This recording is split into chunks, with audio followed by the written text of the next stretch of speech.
See, even amongst the Shia scholars and schools of thought, you find that when there was a focus in the Muslim world on the natural sciences and philosophy, the Shias also started to specialize in that. Definitely. But the main difference is that while the Sunnis pretty much neglected Islamic law, the Shias stayed focused on Islamic law and they expanded.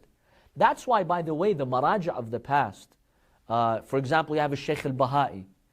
Not only were they Maraja and experts in Islamic law, they were mathematicians, they were logicians, philosophers, astronomers. They combined all of these sciences. Shaykh al-Tusi himself, when you look at his books, you're amazed at the number of sciences that he knew. During that time, he mastered, the 10 most important sciences. And that was truly amazing.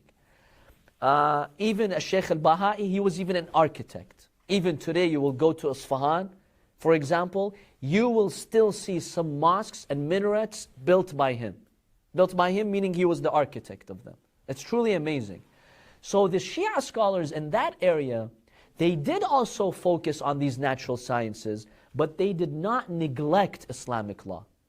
Whereas you find many of the Sunni scholars, that dedication that they had for Islamic law in the 3rd and 4th and 5th centuries, that was no longer present. They just shifted away from Islamic law and they stagnated. And they just, ended it at the 4 schools of thought. The door to ijtihad was closed pretty much for a few centuries.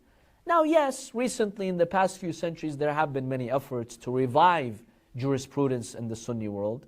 But it's nothing like you find in the Shia world.